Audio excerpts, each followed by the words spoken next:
Chapter 7, Unrepaired, Donovan Curtis, IQ 112. The grade glowered at me off the cover sheet of my social studies paper. D minus. Is that graded on a bell curve? I asked Mrs. Shapiro. She was almost sympathetic. No, Donovan, it's just graded. Oh. I wasn't normally grade obsessed, but this really threw me. The thing is, I had no chance with the kind of math and science they taught in this place. If I was going to have any prayer of hacking it in the academy, I'd have to rock subjects like English and social studies. That's why I was so shocked about the D minus.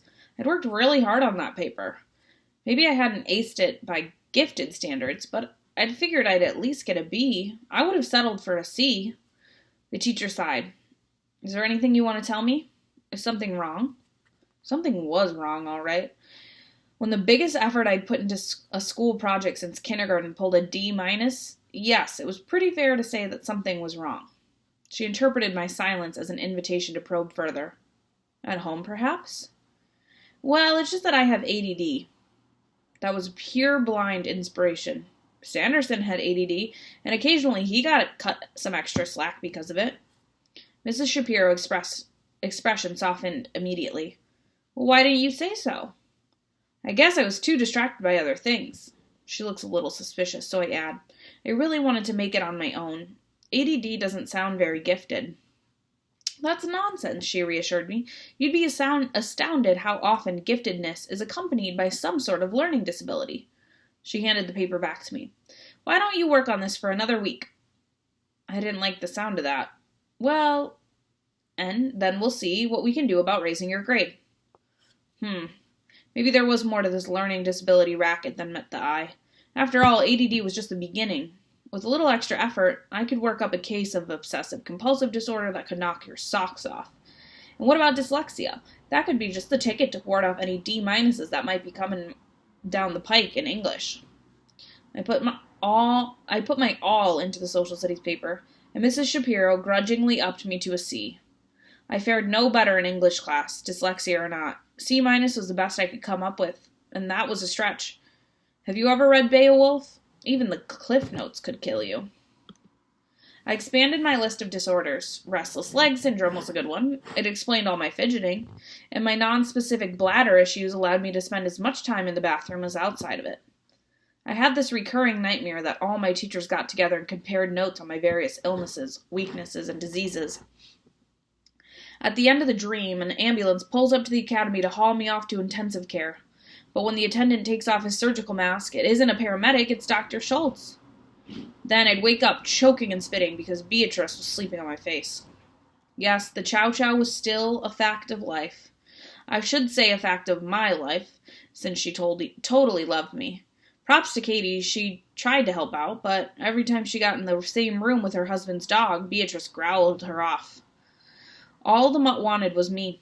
She spent her nights in my bed and her days in my dresser drawer, because my scent was on my sheets and clothing, which meant I spent nights and days scratching at itchy dog hair. There wasn't a part of my body the chow-chow hadn't napped on yet. I should open up for business as a parking lot. I'd make a fortune in dog biscuits. I would have put a stop to it, except that I was beginning to think Brad's mother was right.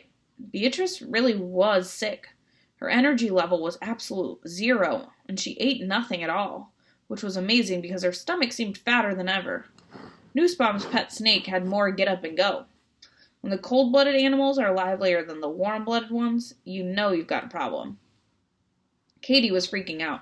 If anything happens to Beatrice, Brad's going to drive his M1 halfway around the world and run me over. Not a good idea, I told her. You're a pretty big speed bump. We don't want to owe the Marines a new tank. Poor Katie. Her belly was expanding, her butt was widening, her ankles were thickening, and her varicose veins looked more like a road map every day. She was almost as big a mess as Beatrice, except that Katie hadn't started peeing on the floor.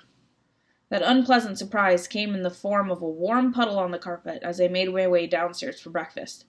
That mutt has got to go, I howled, hopping on the steps, pulling off my soggy sock. My dad grinned at me from the front hall. Is that how you support our troops, by evicting their pets? I don't want to live in a chow-chow's toilet, I complained. He laughed appreciatively. Good thing you went to charm school before you got picked for the academy. Even Dad cut me a little slack these days. No wonder the gifted kids were different. They lived in a bubble. I'm going to go pick up a carpet steamer on my way to work this morning. Change your socks. I'll give you a ride. Outside, my eyes were drawn to the new bumper sticker on Dad's car. Proud parent of an honor student at the Academy for Scholastic Distinction. I'm not an honor student, I managed. Understatement of the year. I just go there. He was unperturbed. Everybody's an honor student at that place. It's just an honor to walk in the door. We're all proud of you, Donnie. Your mother and me, Katie. Right, I snorted. She said I'm dumber than her bladder-challenged dog. Dad started the car. She may not say it in so many words, but don't think she isn't feeling it. These are tough times for our family, what with Brad deployed and the baby coming. And now Beatrice? Like we don't have enough stress in our lives already. Then you step in and do something for everybody to feel good about. It was like it was sent from heaven. I felt as if I was losing my mind.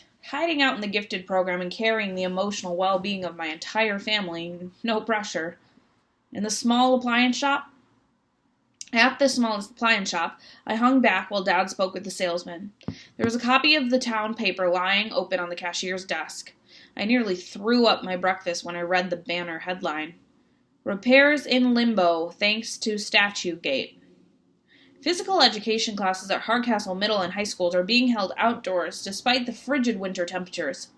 The glass double doors of the athletic facility are still boarded shut and 25% of the floor is badly damaged. The school district is ready to roll on the repairs. A contractor has been hired. So, what's the holdup? The Parthenon Insurance Group is refusing to pay, arguing that the damage was caused by engineering negligence in the statue of Atlas, a portion of which rolled down the hill and smashed into the building. The offending object, Atlas's globe of the world and heavens, all 400 pounds of it, was affixed by a single bolt which corroded over the years. This design flaw, Parthenon argues, is the responsibility of the statue's manufacturer. However, Classical Bronze Foundries Incorporated went bankrupt in 1998, leaving the school high and dry. The Hardcastle School District has filed suit against Parthenon, but the case is likely to drag on for years, according to Superintendent Alonzo Schultz.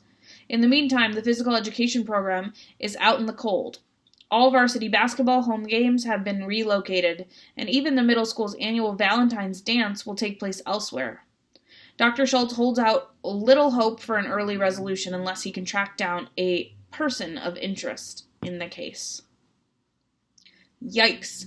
If the insurance company stiffed the school district, would this person of interest have to pick up the tab? It wasn't my fault Schultz cheaped out and bought a bum statue from a company that went bankrupt. Classical Bronze Foundries probably tried to save a few bucks on bolts and had to pay it back 100 times over in lawsuits. But I'll bet our superintendent was the only genius who put his Atlas at the top of the hill overlooking a breakable gem. With a sinking heart, I watched Dad haggling with the salesman, trying to save every penny. We weren't poor, but money was tight, especially with an extra mouth to feed. Katie, and the baby on the way. The one good thing about Beatrice's hunger strike was that we weren't blowing a fortune on dog food. There was no way we could afford to fix a busted gym. It didn't take Noah Eukilis or Abigail Lee to do that math. I got to the academy earlier than usual, which gave me some much-needed extra time to work on my science project. Abigail's was entitled The Abiotic Synthesis of Organic Compounds. Chloe's had something to do with wave-particle duality of light, whatever that is. Noah, the Euclid's constant, was this number he'd developed that supposedly explained the expansion of the universe in the first few seconds following the Big Bang. Mine was called Chow Chows, a special breed. Obviously, it wasn't as impressive as the others, but I was really slaving over it. My plan was this. I was never going to outscience the academy kids, but I could give it a personal touch. Hey, if I was stuck being hospice nurse to a dying dog, at least I should get a project out of it. I had photographs and sound recordings of barking and microscope slides of fur and drool samples. If I loaded up enough stuff, Mr. Holman would have to give me a decent grade on sheer volume. And if he turned out to be a dog lover, I'd be golden. I stashed my coat in my locker, which was still basically empty. Lockers were huge at the academy.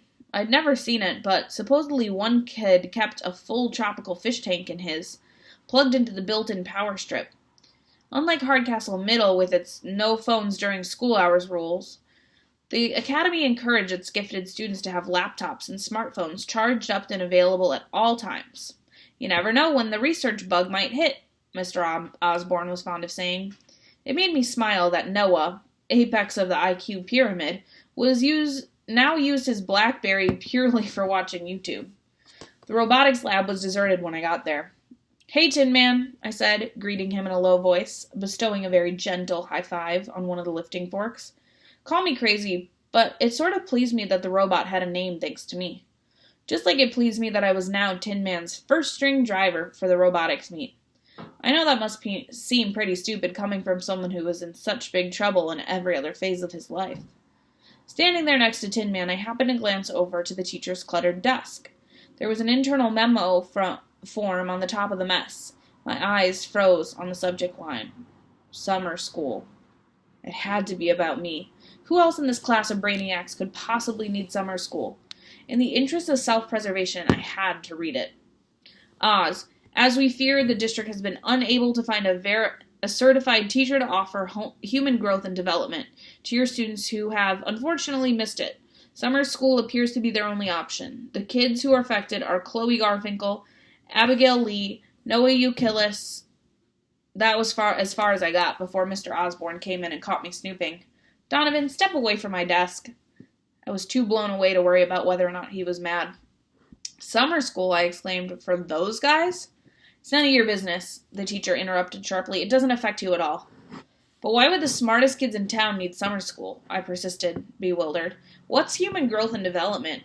"It's a health course required by the state," he explained warily. "You took it last year in 7th grade. Light dawned. "And you were so busy teaching them genius stuff that you missed it?" I mulled it over. "That's on you, not them." He looked like I slapped him. "I know." I would have bet money that I had absolutely nothing in common with my gifted classmates. But here they were, just like me, getting jerked around because the school district had messed up. I was on the hook for the damage caused by Schultz's defective statue, and they were on the hook for a required course nobody remembered that they needed. And the cost was going to be one summer.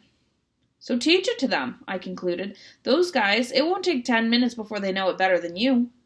He shook his head gravely. "The teacher has to be state certified, or it has to come from hands-on experience." "Hands-on experience," I repeated, startled.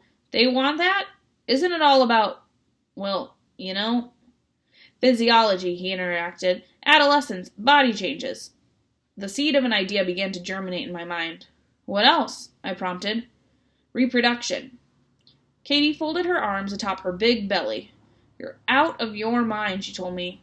"I always knew you were crazy, but this is proof. Positive."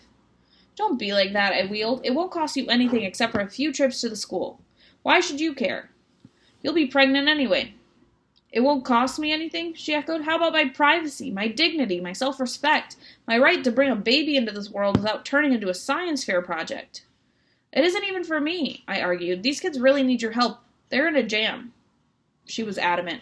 "Well, if they're so gifted, let them find a way out of the jam." "You have to do this for me," I said stubbornly.